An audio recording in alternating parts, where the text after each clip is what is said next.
क्या कोई घर सच में इतना बुरा हो सकता है, या फिर दीवारों के बीच दबी हुई कोई पुरानी यादें इंसान को पागल कर सकती हैं।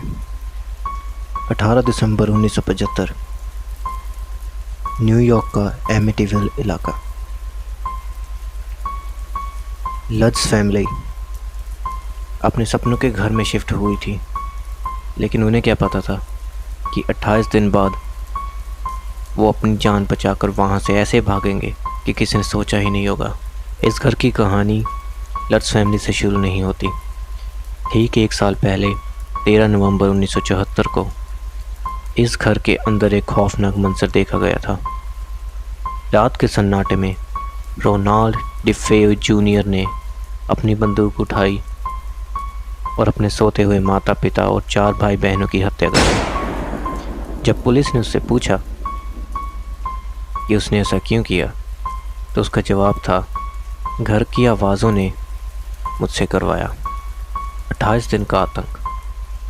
जॉर्ज और कैथी लड्स को इस हत्याकांड के बारे में पता चला, लेकिन घर इतना आलीशान था कि उन्होंने इसे खरीदने का फैसला किया। पर पहले ही दिन से चीज़ें बिगड़ने लगी। पहली घटना थी 3:15 का रहस्य। जॉर्ज हर रात को ठीक 3:15 बजे, यानी कि सुबह के 3:15 बजे जाग जाता था। बाद में पता चला कि डिफेयो ने अपनी फैमिली को ठीक उसी वक्त पर मारा था। दूसरी घटना, अजीब व्यवहार। जॉर्ज, जो कभी शांत स्वभाव का था, अब चिड़चिड़ा होने लगा था। वो हर वक्त ये कहता रहता था कि उसे ठंड लग रही है। वो सारा दिन आग के पास ही बैठा रहता था। फिर तीसरी घटना, लाल आंखों वाला सुअर, the pig with the red eyes. उनकी छोटी बेटी मिसी ने एक नए काल्पनिक दोस्त के बारे में बताया जिसका नाम था जोडी।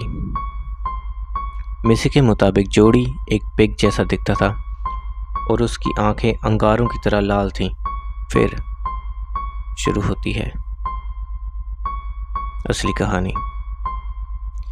जैसे जैसे दिन बीते, डर फिजिकल होने लगा। कैथी ने दावा किया कि उसे रात में कोई अदृश्य हाथ छूता है। घर की दीवारों से अजीब हरा सा चिपचिपा पदार्थ निकलता रहता था। 28वें दिन तक ये सब बढ़ चुका था, क्योंकि कुछ ऐसा हुआ जिसे लड्स फैमिली कभी एक्सप्लेन ही नहीं कर पाई। उन्होंने बस इतना कहा कि वो रात इतनी खौफनाक थी कि उन्होंने अपनी गाड़ियाँ उठाई और घर, कपड़े, फर्नीचर सब कुछ वैसा ही छोड़कर वहाँ से हमेशा के लिए चले गए। अब इसका कंक्लूजन ये निकला कि आज भी ये लोग इसके बारे में बहस करते हैं। कुछ लोग महज एक कहानी बताते हैं, तो कुछ लोग दुनिया का सबसे बड़ा पैरानॉर्मल सच कहते हैं। एड और लॉरेन वार्नर, जो दुनिया के सबसे मशहूर घोस्ट हंटर्स से, उन्होंने वहाँ एक फ़ोटो खींची जिसमें एक छोटे से लड़के की आकृति दिख रही थी। लोग कहते हैं कि वो डिफेयो परिवार का सबसे छोटा बेटा है। चाहे ये सच हो या वहम, 112 ओशन एवेन्यू का वो घर आज भी खड़ा है, लेकिन आज भी वहाँ कोई रहने वाला नहीं है।